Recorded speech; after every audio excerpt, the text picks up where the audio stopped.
pembangkit listrik tenaga nuklir ini akan meledak segera. Saat itu, setiap batang seberat 350 kg. Batang kendali bergerak naik turun.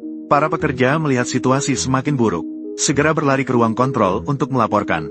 Insinyur utama dengan cepat menekan tombol pemutus darurat. Namun, itu tidak berfungsi sama sekali. Seketika semua lampu peringatan mulai berkedip bersamaan. Sementara itu, nilai radiasi di monitor juga meningkat dengan cepat. Sudah jauh melebihi daya aman. Dengan suara ledakan yang keras, pembangkit listrik tenaga nuklir seketika menyala dengan api yang menjulang tinggi. Grafit di dalam inti reaktor berterbangan di udara. Kebocoran nuklir Chernobyl yang paling parah dalam sejarah. Insiden kebocoran nuklir secara resmi dimulai. Petugas pemadam kebakaran segera tiba di lokasi. Namun, mereka tidak tahu bahwa mereka akan menghadapi bencana yang sangat mengerikan. Mereka mulai memadamkan api tanpa mengenakan perlindungan apapun. Dalam keadaan tidak mengenakan perlengkapan. Salah satu petugas pemadam kebakaran mengambil sepotong batu dan mengamatinya lama. Dia juga tidak mengenali bahan ini. Maka dia mulai membantu rekan-rekannya memasang pipa.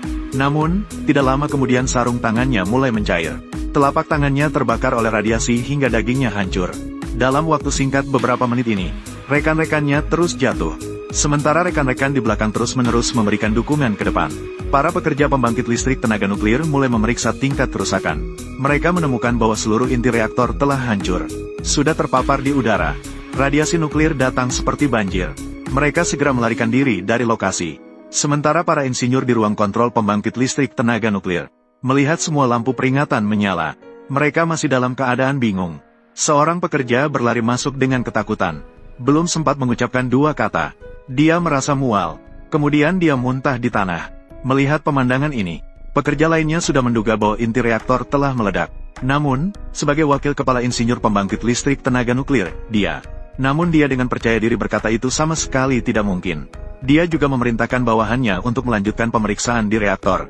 Dan perintah seperti itu sama dengan langsung mengirim mereka menuju kematian.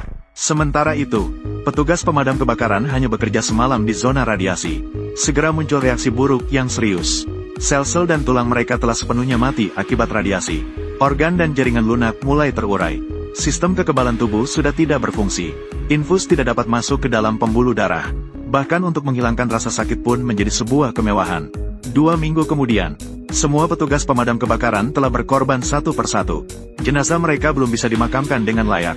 Harus disegel dengan timbal agar peti mati tidak terbuka. Dan dituangkan beton.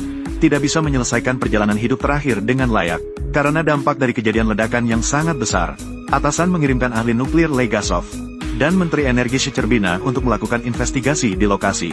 Keduanya terbang dengan pesawat menuju lokasi kecelakaan. Legasov dari atap